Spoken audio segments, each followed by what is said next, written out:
তাহলে আমরা এখন আমরা কি করতে পারবো, সার্ভার থেকে আমরা মোবাইলে কানেক্ট করতে পারবো লাইভ, এটা সেটা হতে পারে iOS বা অ্যান্ড্রয়েড অথবা ওয়েব হইতে পারে বা আপনার ফ্লাটার হইতে পারে নাকি।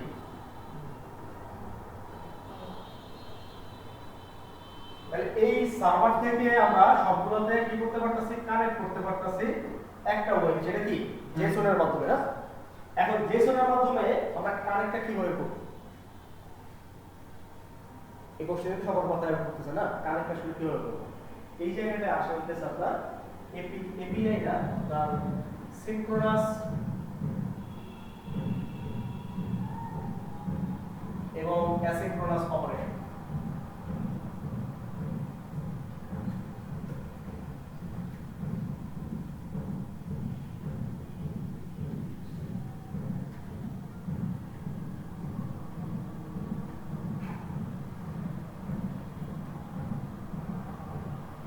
সিনক্রোনাস এবং অ্যাসিনক্রোনাস অপারেশন, আজকে আমরা এই দুটো জিনিস নিয়ে একটু ডিসকাস করব, এরপর যদি আরো থাকে ওগুলো করব। ওকে, প্রথমে এটা বুঝে হলো, বুঝলাম।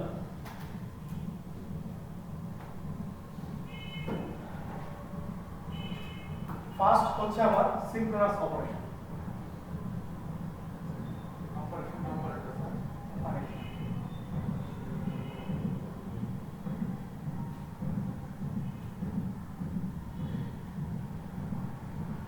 সিনক্রোনাস অপারেশন দেখি,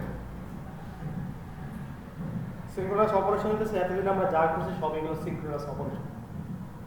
কিভাবে সিনক্রোনাস অপারেশন হচ্ছে, এর কাজ হচ্ছে এটা আপনার কোন একটা প্রোগ্রাম বা কোন একটা কাজ কমপ্লিট হওয়ার আগ পর্যন্ত তার আগের কোডগুলোকে বা আগের প্রোগ্রামকে কি করবে, ব্লক করে দিবে।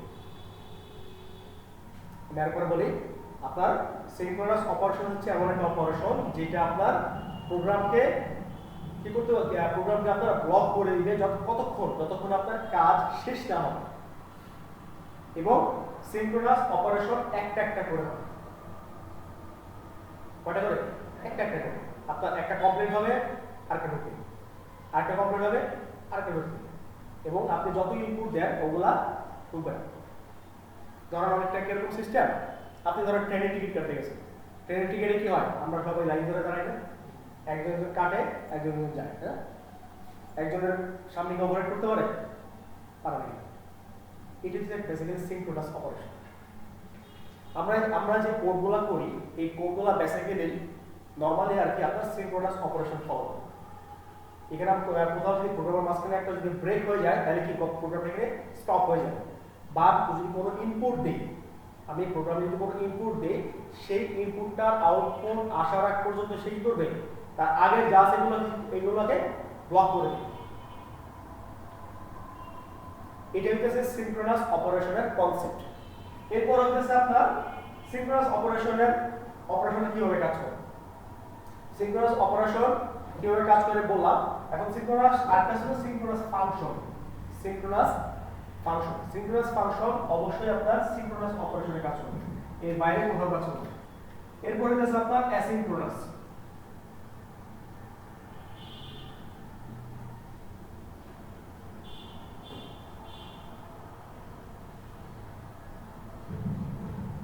অ্যাসিনক্রোনাস অপারেশন, অ্যাসিনক্রোনাস অপারেশন হচ্ছে এটা এমন একটা অপারেশন যে অপারেশনটা আপনার কমপ্লিট হওয়ার আগ পর্যন্ত সে ব্লক করবে। আপনি যতগুলা মনে চায় আপনি এক্সিকিউট করাইতে পারবেন, কিন্তু সে কি করবে, ওয়েট করবে, সে ব্লক করবে। সে কি করবে, আপনার আউটপুটের জন্য জাস্ট ওয়েট করবে, একটা কমপ্লিট হয়ে যাবে, তারপরটা হবে। এটা কিরকম সিস্টেম, যখন আমরা কি করি অনলাইনে অর্ডার করি না, দেখেন আপনি যখন অনলাইনে অর্ডার করেন তখন কি আমি একা করি, আমি একা করি না। বা আমরা ধরেন কোনো একটা রেস্টুরেন্টে গেলাম, তখন কি জাস্ট আমি একা অর্ডার করতেছি, আমার মতো অনেকেই অর্ডার করতেছে, বাট যে আগে আসতেছে তাকে কি সে আগে দিতেছে। এখন যারা অর্ডার করতেছে তাদের কি নিতেছে না, তাদের অর্ডার কিন্তু দেওয়া হইতেছে। বা আমি অনলাইনে অর্ডার করতেছি, আমার অর্ডার কিন্তু কি নেওয়া হচ্ছে, এটা কি আপনার বেসিক্যালি অ্যাসিনক্রোনাস অপারেশন। অ্যাসিনক্রোনাস অপারেশনে আপনার কি কোড কখনোই ব্লক হয় না, মানে একদম স্টপ হয়ে যাবে। কোড কি করবে, ওয়েট করবে প্রয়োজনে, আপনি যে টাইম নির্ধারণ করে দিবেন এই টাইম পর্যন্ত সে কি করবে, ওয়েট করবে, ওই টাইমটা পার হলে দেন সে কি করবে, এক্সিকিউট করবে।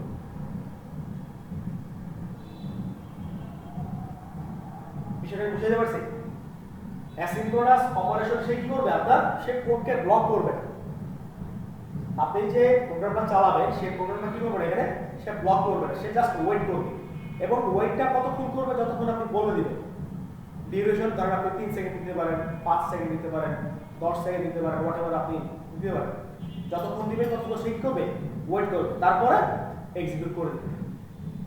এবং এর মাঝখানে আপনি এই যে ডিউরেশনটা টাইমটা দিচ্ছেন, এর মাঝখানে আপনি যত ইনপুট দেন সে সব নেবে, সে সবগুলো নেবে, আপনার তার নিতে কোনো প্রবলেম নেই। এই পার্থক্যটা হচ্ছে এই জায়গায় সিনক্রোনাস এবং অ্যাসিনক্রোনাসের মধ্যে। এটা কেন দরকার আমার, সিনক্রোনাস অপারেশন বা অ্যাসিনক্রোনাস অপারেশন আমাদের কেন করি? ধরেন আপনি একটা ই-কমার্স একটা অ্যাপ তৈরি করছেন, আর এখন এখানে যদি আপনি সিনক্রোনাস অপারেশন চালান বা আপনার কোডের ডিজাইন যদি সিনক্রোনাস আপনার সিনক্রোনাস অনুযায়ী ডিজাইন করা হয়ে থাকে, তাহলে যে কোনো একজন আপনার অর্ডার করতে পারবে, একজন অর্ডার করা শেষ হবে, তারপর আরেকজন অর্ডার করতে হবে, এর আগে আর কেউ অর্ডার করতে পারবে না। তাহলে এটা একটা সমস্যা না, এটা বিশাল সমস্যা। ধরেন এখানে আমরা যে কজন আছি, আমি একটা অ্যাপ তৈরি করছি, এখন আপনারা অ্যাপে ঢুকে দেখতেছেন অর্ডার করে দিতেছে না, সার্ভার ব্লক হয়ে গেছে, মানে কি জায়গা নাই বা হইতেছে না।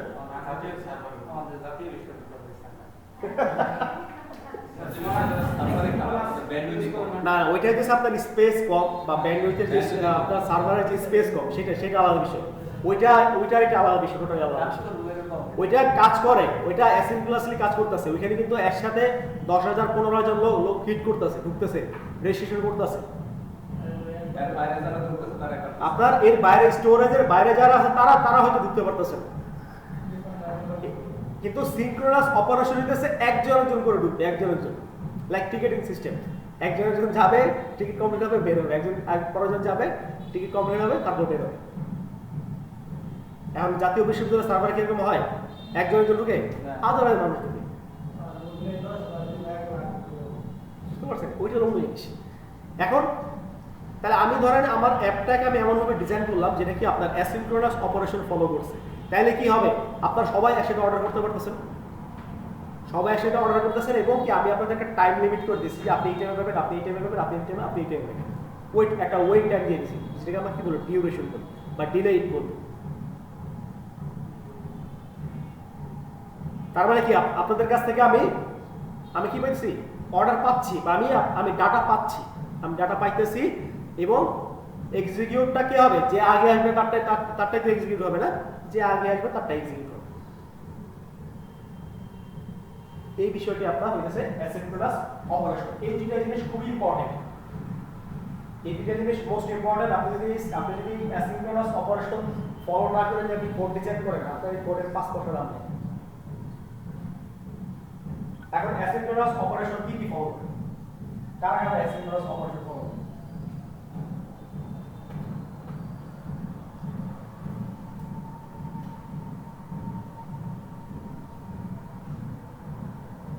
প্রথমটা হচ্ছে ফিউচার, এরপর হচ্ছে স্ট্রিং, এরপর হচ্ছে আপনার অ্যাসেন্ট, এই তিনটা জিনিস আপনার অ্যাসিনক্রোনাস অপারেশন কি করে, রিটার্ন করে। এখন অ্যাসিনক্রোনাস অপারেশনটা বেসিক্যালি আমার কোথায় কাজে লাগে বা আমাদের কি ক্ষেত্রে কাজে লাগে, কয়েকটা ক্ষেত্রে কাজে লাগতে পারে। ধরেন আপনি কোনো ফাইল রিড করবেন, আপনি কোনো একটা ফাইল ইনপুট করবেন, ধরেন আপনার লোকাল সার্ভার হোক বা অনলাইন সার্ভার হোক, এখানে কি করবেন, আপনি একটা ফাইল ইনপুট করবেন। এখন ফাইলের ভিতরে কি ডাটা একটা থাকে, অনেক ডাটা থাকে না, তো এই ডাটাগুলো কি আপনার অ্যাসিনক্রোনাসলি ঢুকবে। আপনি যদি সিনক্রোনাস দেন তাহলে একটা ঢুকবে, বাকিগুলো কি হয়ে যাবে, ব্লক হয়ে যাবে, ঢোকা শেষ কমপ্লিট হয়েছে তারপরে ঢুকবে। কিন্তু যদি অ্যাসিনক্রোনাস অপারেশন ফলো করে তখন কি সবগুলা একসাথে ঢুকে পড়বে এবং একটা একটা করে আসবে আপনার স্ক্রিনে, একটা একটা করে আসবে। এই আপনার এই এরপর ধরেন আরেকটা অপারেশন হতে পারে, আমরা লিখে দিই, এটা আপনার fetch data from network। ধরেন নেটওয়ার্ক থেকে কোনো একটা ডাটা আমি নিব, আমার অ্যাপের ভিতর কি করব, নেটওয়ার্ক থেকে কোনো একটা ডাটা নেব, যেমন ধরেন সার্ভার, একটা অনলাইন সার্ভার থেকে আমার ওয়েদারের যে আপডেট বা ওয়েদারের যে ইনফরমেশনগুলো, এই ইনফরমেশনগুলো আমি আমার অ্যাপের ভিতর নিয়ে আসবো। তাহলে কি হবে, ফেচ ডাটা হচ্ছে প্রিন্ট করা, মানে ডাটা নিয়ে আসা। আগে এটা বুঝে, ফেচ ডাটা হচ্ছে কি ডাটা নিয়ে আসা, বা প্রি মানে নিয়ে আসা না, একই জিনিস। ফেচ ডাটা আর প্রি ডাটা।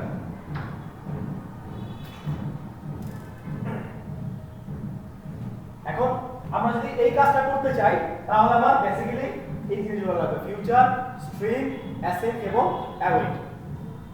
অথবা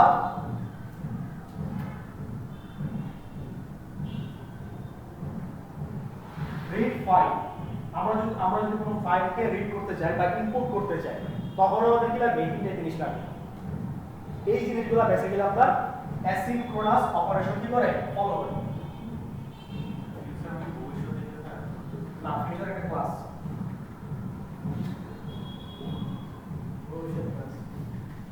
এগুলো প্রত্যেকই কি একটা ক্লাস। ফিউচার একটা ক্লাস, স্ট্রিম একটা ক্লাস, অ্যাসিড আর ওয়েট এটা ক্লাস না। তাহলে ফিউচার কি একটা ক্লাস, যে ক্লাসটা কি করবে, আমাকে অ্যাসিনক্রোনাস অপারেশনের যে ডাটাগুলো হইতে পারে, সেটা আমি অনলাইন থেকে নিয়ে আসতেছি বা অফলাইন থেকে নিয়ে আসতেছি, যে ডাটাগুলো, এই ডাটাগুলো বেসিক্যালি রিটার্ন করবে কে, ফিউচার করবে বা স্ট্রিং, আপনার স্ট্রিং করবে। বুঝতে পারছেন তো?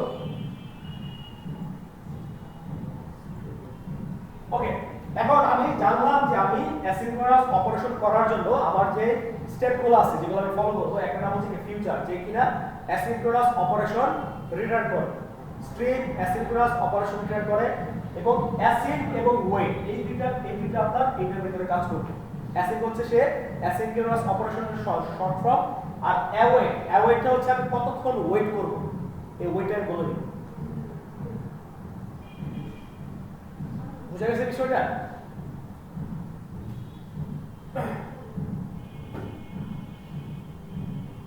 ওকে, বসে দিলাম এটা।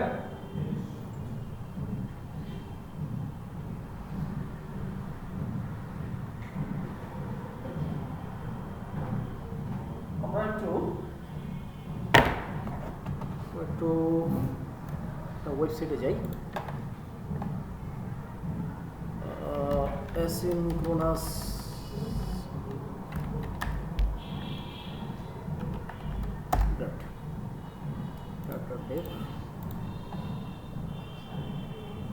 ওয়েল দেখা যাচ্ছে কি,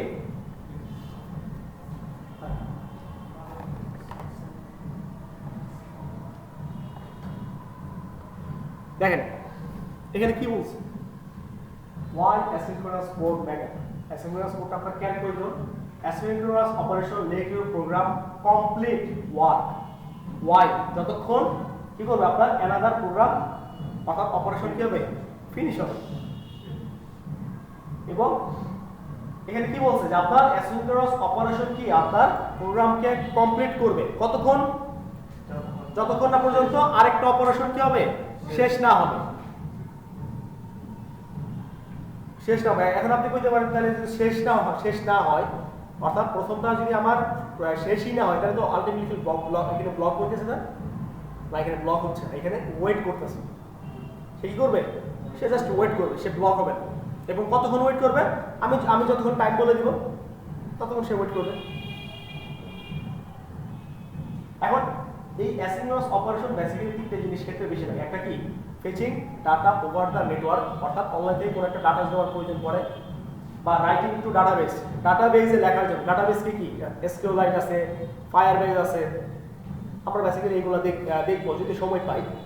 এরপরে কি, reading data from a file, একটা ফাইল থেকে যদি কোনো একটা ডাটা আমরা নিয়ে আসতে চাই, হইতে পারে সেটা কম্পিউটারের ভিতর থেকে বা অনলাইন থেকে। এই জিনিসগুলোর ক্ষেত্রে কি আমার কি লাগবে, অ্যাসিনক্রোনাস অপারেশন লাগবে। তাহলে সিনক্রোনাস এবং অ্যাসিনক্রোনাসের পার্থক্যটা বুঝতে পারছেন? এটা কিন্তু খুব ইম্পর্টেন্ট। আপনি যত চাকরিতে যাবেন প্রত্যেক জায়গায় এই কোশ্চেনটা অবশ্যই থাকবে। সিনক্রোনাস এবং অ্যাসিনক্রোনাসের থিওরিটা তাদেরকে কমপ্লিটলি যদি আপনি বুঝাইতে পারেন তাহলে বুঝতে পারবে যে না আপনি ডেভেলপার। আপনি কোড যতই পারেন কিন্তু এই সিনক্রোনাস এবং অ্যাসিনক্রোনাসের থিওরি যদি আপনি না বুঝেন বা এটার কনসেপ্ট যদি আপনার ক্লিয়ার না থাকে তারা আপনাকে ডেভেলপার হিসেবে কাউন্টই করবে না, বাদ দিয়ে দেবে। এটা খুবই ইম্পর্টেন্ট জিনিস। আপনি এটা না পারলে এটা পারেন না, তার মানে আপনার ডেভেলপারই না। ওই আপনি যে HTML CSS করেন যেরকম বেসিক ওরকম আপনাকে ওরকম চিন্তা করবে, এর বাইরে কিছু চিন্তা করবে না। ওয়েল, এখন আমরা আমরা একটা জিনিস নিয়ে ডিসকাস করব। প্রথমে যেটা দেখছিলাম এর নাম হচ্ছে ফিউচার। ফিউচার হচ্ছে একটা ক্লাস। ফিউচার হচ্ছে একটা ক্লাস এবং এই ফিল্টার করে এই অ্যাসিনক্রোনাস অপারেশনের যে ডাটাগুলো আছে এই ডাটাগুলো সে কি করবে, রিটার্ন করবে। এটা কিভাবে লিখতে হয়, আমরা প্রথমে ফিউচার ক্লাস লিখতে হয়, তারপরে এখানে আমরা টাইপটা বলে দিতে হবে আপনি কি টাইপের ডাটা নিয়ে আসবেন। সেটা হতে পারে স্ট্রিং হতে পারে, ইন্টিজার হতে পারে, ডাবল হতে পারে, ফ্লোট হতে পারে, আপনার যে টাইপের এই টাইপের বলে দেব।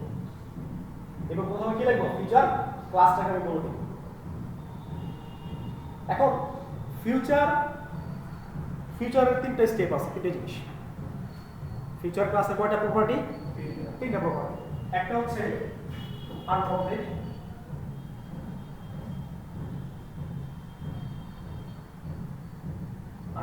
কমপ্লিট মানে কি, টি আছে লাস্টে, আছে না,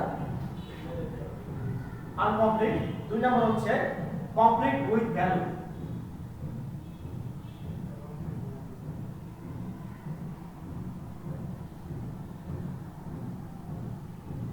আর তিন নম্বর হচ্ছে complete with error. Complete with error না কমপ্লিট উইথ এরর, এই কিন্তু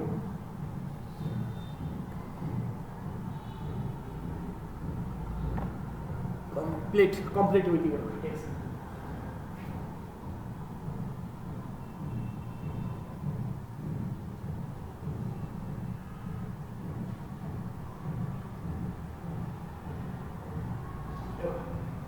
Future basically তিনটা স্টেপ ফলো করে। আর complete with value, complete with error। অর্থাৎ এটাকে একটা এক্সাম্পল দিয়ে আমরা চিন্তা করতে পারি। আমি একটা বক্স আপনাদের জন্য রেখে দিচ্ছি। Here is this, এটা একটা বক্স না, একটা বক্স নাকি, ধরেন এটা একটা গিফট বক্স। ধরেন এটা একটা গিফট বক্স। এই বক্সটা যখন আমি কাউকে দেবো বা আপনি যখন কাউকে এই বক্সটা দিবেন তখন কি বক্সের ভিতরে কিছু একটা আসবে নাকি, একটা গিফট আসবে। এখন প্রথমে কি বক্সটাকে আমার র্যাপিং অবস্থা থাকবে না, তার মানে কি বক্সটা আনকমপ্লিট। বক্সটা কি আনকমপ্লিট। নেক্সট বক্সটা প্রথমে ওপেন করা হয় নাই, ওপেন করা মানে কি আনকমপ্লিট না, ওপেন করা হয় না, তার মানে বক্সটা আনকমপ্লিট। অর্থাৎ আমি কি করছি, একটা ভ্যালু তৈরি করছি যেটা কি আমার কমপ্লিট না, আনকমপ্লিট। এটা কি স্টেপ। এরপর ধরেন আমি বক্সটা খুললাম। বক্সটা খোলার পর কি হয়, গিফট আসবে আর না হয় আসবে না, তাই তো। যদি গিফট আসে তাহলে কমপ্লিট উইথ ভ্যালু, আর যদি গিফট না আসে তাহলে কি কমপ্লিট উইথ গিফট না, যদি আর যদি কি হ্যাঁ গিফট না আসে তাহলে কি কমপ্লিট উইথ এরর। বিষয়টা বোঝা গেছে কি। সিমিলারলি আপনি যখন কোনো একটা প্রোগ্রাম করবেন, এই প্রোগ্রামের ফিউচারে যে প্রোগ্রামটা সেটা কি তিনটা স্টেপ থাকবে, uncomplete, complete with value, complete with error.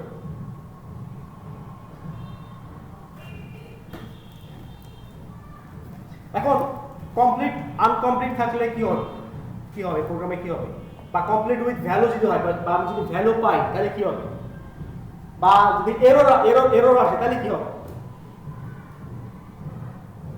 এই তিনটা স্টেপ আমরা আজকে দেখব।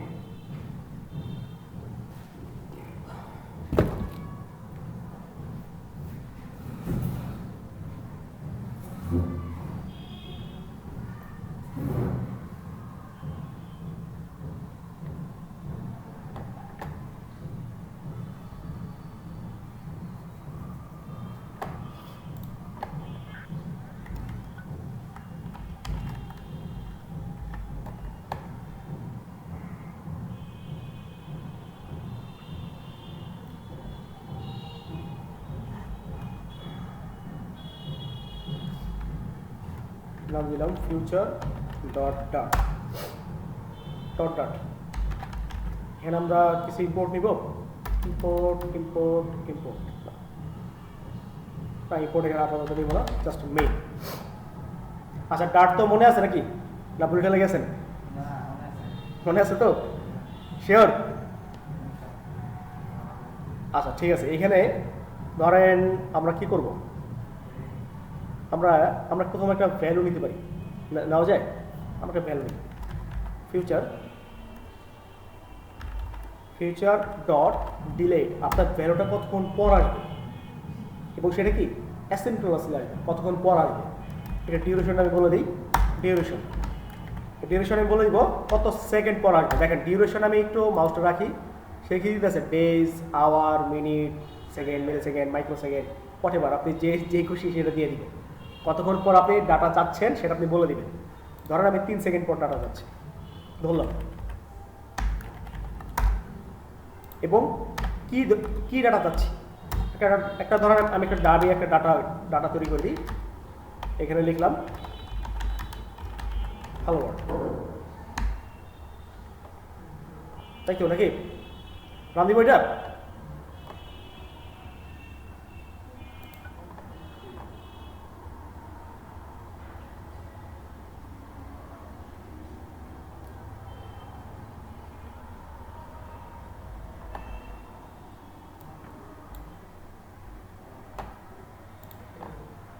আচ্ছা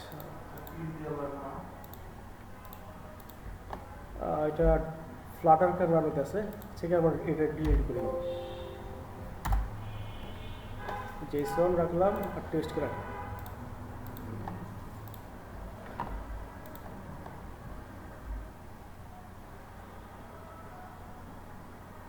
ওয়াই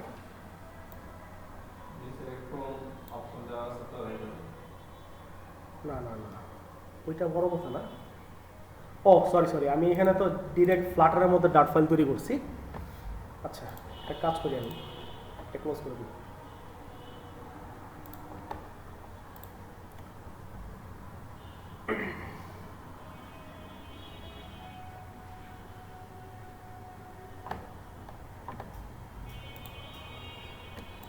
এটা আমি কপি করি,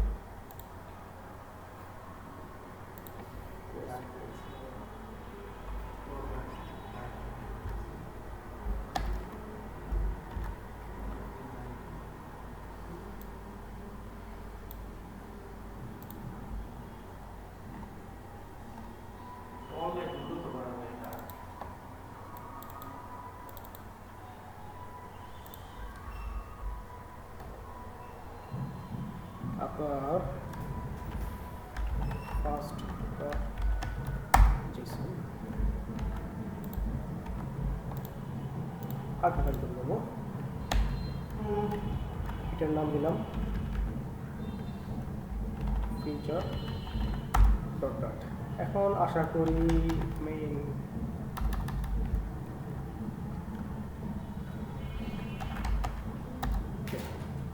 ওকে। আমি একটা ফিউচার ক্লাস নিলাম, এই ফিউচার ক্লাসের মধ্যে কি আমি একটা টাইম বলে দিব, আমার প্রোগ্রামটা কতক্ষণ পর আসবে সেটা আমি টাইমটা বলে দিব। টাইমটা ডিউরেশন দিয়ে দিব, চাচ্ছি আমি সেকেন্ড বলে দিব, সেকেন্ড আমি 3 করে দিলাম। এবং এখানে আমি রাখবো নাকি, এখানে আমি রাখতে চাচ্ছি এখানে জাস্ট একটা আপাতত একটা স্ট্রিং রাখবো, আর কিছুই রাখবো না। লিখলাম হ্যালো ওয়ার্ল্ড, হ্যালো ওয়ার্ল্ড। আর মেইনে একটা প্রিন্ট আমরা চালাবো যে waiting for data, waiting, just waiting লিখে দিই, ওয়েটিং। ওকে রান দিই, এবার ওয়েট করতে আসছি। এক্সিটেড, ভ্যালু কি আসছে? জাস্ট ওয়েটিং ভ্যালু, এই ভ্যালু কি আসছে? এই ভ্যালু তো আসে না, এই ভ্যালু আসে। তার মানে কি আমার এটা কি আনকমপ্লিটেড না? আমার এটা আনকমপ্লিট, আমি ভ্যালু পাইনি এখনো। ভ্যালু কি আমার, আমি ভ্যালু এখানে দিছি, ভ্যালু কিন্তু আমি এখানে দিছি, বাট এটা কিন্তু কোনো এরর আসে না, অর্থাৎ বক্সটা কি এখনো ওপেন হয় নাই। বক্সটা এখনো খোলা হয়নি, বক্সটাকে খুলতে হবে। এই বক্সটাকে যদি আমরা খুলতে চাই তাহলে আমরা ডট ডট দিয়ে আমরা কি চালাবো, ডট দিয়ে যেন কি চালাইতে হয়, দেন কাকে দেন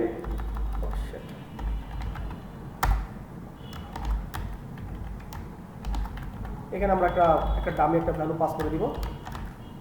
ধরেন আমরা প্রিন্ট করে দিব, কাকে প্রিন্ট করে দিব ভ্যালু। এবার আমরা একটু দেখি রান করি, দেখি ওয়েটিং করি, আসছে। তার মানে আমি ভ্যালু পাইছি, অর্থাৎ বক্স কি আমার ওপেন হয়েছে এবং ভ্যালু পাইছি। এবং আমি টাইমটা বলে দিচ্ছি কতক্ষণ, 3 সেকেন্ড। আমি যদি এটা 1 সেকেন্ড দিয়ে দিই, 1 সেকেন্ড ওয়েট করার পর ভ্যালু চলে আসছে। তার মানে প্রথম আমার কি অবস্থায় আসছিল, আনকমপ্লিট, অর্থাৎ ভ্যালু আমি ওপেনই করি নাই, ভ্যালু আমি দিয়েছি বাট কি সেটা ওপেন হয় নাই, সেটাকে আমরা কোন স্টেপে আছি, আনকমপ্লিট। এখন কি আমরা ভ্যালু পাইছি, তার মানে বক্স ওপেন হয়েছে, বক্স ওপেন হওয়ার পর আমি গিফট পাইছি। বাট হোয়াট অ্যাবাউট এরর, যদি এরর হয়, এররটাকে আমরা ক্যাচ দিয়ে দেবো, ক্যাচ এরর দিয়ে দেবো। এররটাকে আমরা কি দিয়ে দেবো, ক্যাচ এরর দিয়ে। আচ্ছা আপাতত এতটুকু করো, পর আমরা ক্যাচ রেখেছি, ক্যাচটাও সহজেই এটার মধ্যেই।